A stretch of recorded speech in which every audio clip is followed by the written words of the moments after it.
শুভ সকাল আমার প্রিয় বন্ধুরা, কেমন আছে সবাই? আশা করছি সকলে অনেক বেশি ভালো আছো। আমরাও না বেশ ভালো আছি। প্রত্যেক দিন সকালবেলা অন্য অন্য কাজ দিয়ে শুরু করি, আজ আমি রান্না থেকে শুরু করছি। তো ওদিকে রান্না করছিলাম, ওদিকে 1 কাপ চা নিয়ে খেতে শুরু করলাম, কারণ যেহেতু ফার্স্ট সকাল, এখন কিন্তু ঠান্ডাটা প্রচুর লাগে। উনুনের জালটা দেখছো কত সুন্দর জ্বলছে, গরম উনুনের পাশে বসে চা খাচ্ছিলাম। তো যাই হোক, ভাতটা ওদিকে হচ্ছে, এদিকে আমি মশলাটা করে নেব। কিছুটা আদা, রসুন আর কাঁচা লঙ্কা এগুলো একটু সুন্দর করে বেটে নেব। আজ না একদম কম তেলে, খুব সামান্য তেলে তোমাদের দেখাবো গাটি কচু রান্না। তো সংসারে সেভ করে চলতে গেলে, পয়সা বাঁচাতে গেলে কিছু কিছু ক্ষেত্রে এরকমভাবে চলতে হয়।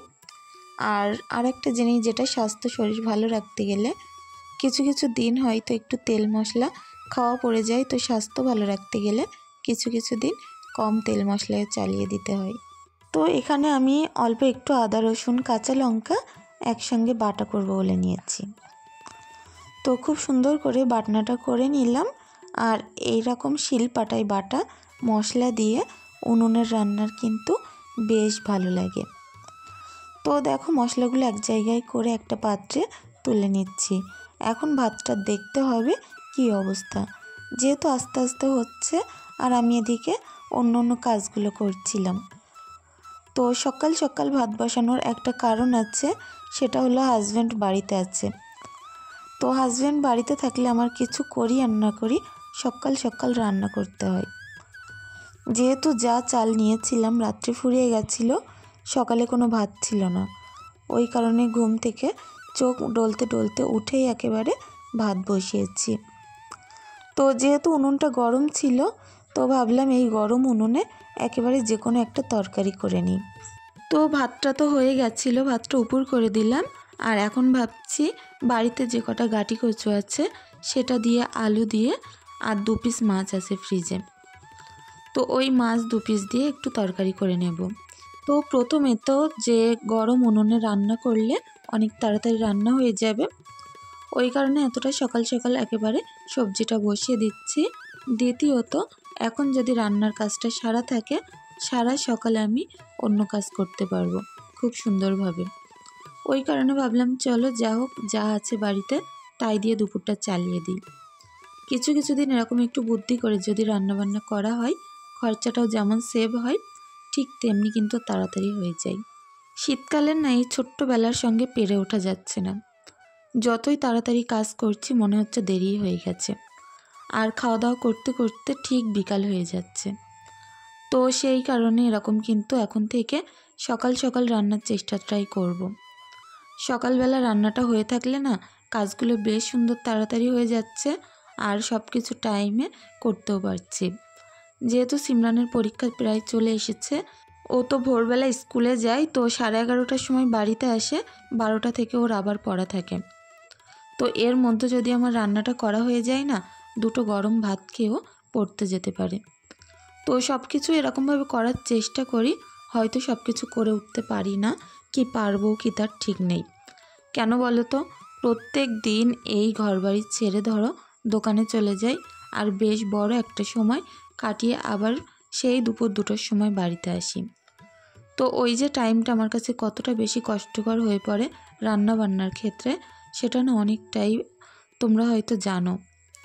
তো যাই হোক, এদিকে দেখো মশলাটা সুন্দর করে কষিয়ে সামান্য একটু পানি দিয়েছিলাম, আর আমি কিন্তু এতে প্রায় তেল খুব সামান্য ব্যবহার করেছি। একদমই গ্রাম্য স্টাইলে খুব কম তেল মশলায় রান্না করছি। যেহেতু কাঁচা লঙ্কা বাটা দিয়েছি, এর টেস্টটা কিন্তু অনেক বেশি দারুণ আসবে। তো গাটি কচুগুলো একটু হাফ সিদ্ধ করে রেখেছিলাম, ভাপিয়ে রেখেছিলাম, তো সেগুলো দিয়ে দিয়েছি। আর এটা কষাতে কষাতে পুরো গলে আসবে, তখন আমি ঝোলটা অ্যাড করে দিলাম। তো যাই হোক, রান্নাটা অনেক বেশি মজার হয়েছিল। তো ঝোলটা দেখো কতটা পাতলা করেছি। আর এরকমভাবে একবার গ্রামের যে গাটি কচু, তেলাপিয়া মাছ দিয়ে না এরকম পাতলা ঝোল খেয়ে দেখবে, বেশ দারুণ লাগে। তো গ্রামের অধিকাংশ সবজিই হয় বিনা সারের, যেগুলো বাড়িতে চাষ করা হয়। তো যাই হোক, আমি অধিকাংশ সবজি কিনে থাকি আশেপাশের বাড়ি থেকে।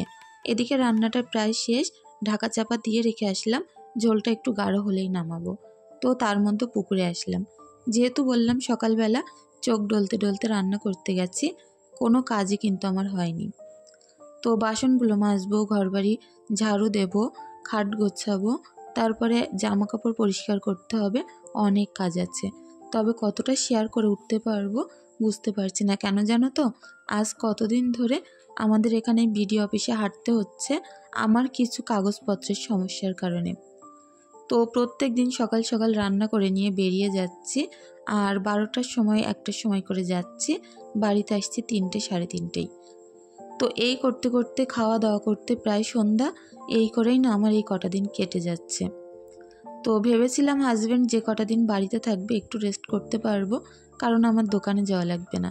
তবে এর থেকেও বেশি যন্ত্রণা হয়েছে এখন, যে প্রত্যেক দিন গুছিয়ে গাছিয়ে তাড়াহুড়ো করে রান্না করে বিডিও অফিসে যাচ্ছি, আর 3টে সাড়ে 3টে 4টেই করে বাড়িতে আসছি।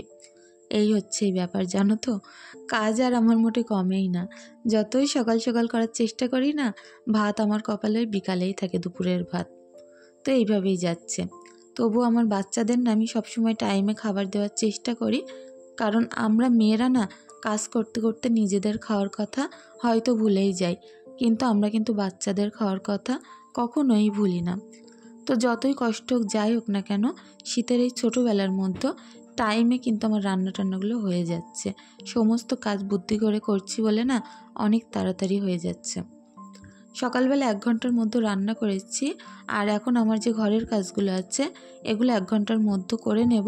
1 ঘন্টাও হয়তো টাইম লাগবে না। ক্যামেরা অন করে কাজ করতে একটু লেট হয়, আর যদি অফ করে করি অনেক তাড়াতাড়ি হয়ে যায়। তো যাই হোক, ঘরটা সুন্দর করে গুছিয়ে নেব, আর রান্না যে খাবারগুলো করেছি খেয়ে দিয়ে তারপরে বিডিও অফিসে যাব, আর ওখানে গিয়ে তোমাদের সঙ্গে অবশ্যই শেয়ার করব। এত পরিমাণে একটা কাজে গেলে হ্যারাসমেন্ট হতে হয় না, বিশেষ করে যে সরকারি কর্মচারীরা আছে, কিছু কিছু কর্মচারী, সবাইকে বলবো না, প্রচুর পরিমাণে হ্যারাস করায়। তো আজকে আমি যে অফিসারের কাছে কাগজপত্রগুলো দিয়েছিলাম, সত্যি আমার বাবার বয়সের মানুষ ছিল, আর এতটা সুন্দর ব্যবহার, আমার বাচ্চা কোলে দেখে সবার আগে কাগজপত্র জমা করে নিয়ে আমাকে বসিয়ে রেখে কাগজপত্রগুলো কমপ্লিট করে নিয়েছিল। বললাম না, সরকারি কর্মচারীদের ব্যবহার সবার কিন্তু এক হয় না। আমরা হয়তো অধিকাংশ ক্ষেত্রেই জেনে থাকি কোনো একটা কাগজপত্র করতে গেলে কতবার দৌড়াদৌড়ি ছোটাছুটি করতে হয় তার কোনো ঠিক ঠিকানা নেই।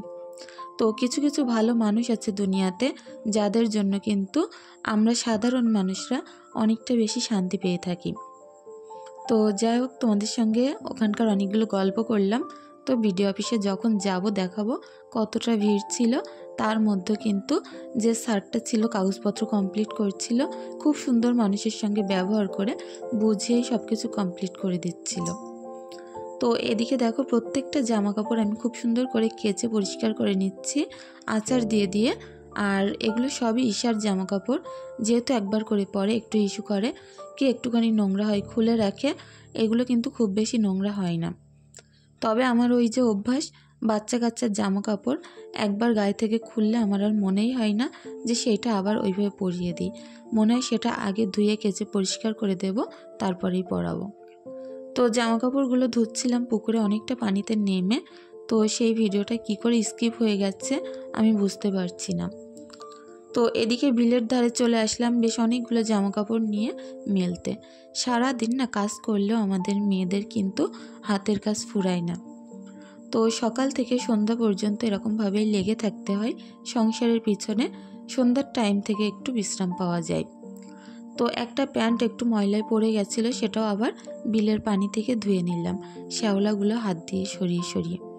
শ্যাওলাগুলো যখন সরাচ্ছিলাম না, কতটা স্বচ্ছ পানি ছিল কি বলবো। তো এখন স্নানটা সেরে আসলাম, গুছিয়ে নিয়েছি যে বেরোবো বলে। যেহেতু চুলটা ভিজে আছে সেই কারণে কিছুক্ষণ ছেড়ে দিয়ে রাখবো, তারপরে চুলটা বেঁধে নিয়ে চলে যাব। তো ভাবছি সকাল থেকে ঈশাকে সেইভাবে কিছু খাওয়ানো হয়নি, একটু ভাতটা খাইয়ে নিই। তো ইদানিং করে না ঈশাও আমার সঙ্গে না পাতের থেকে 2-1 গাল করে খাওয়া শিখেছে।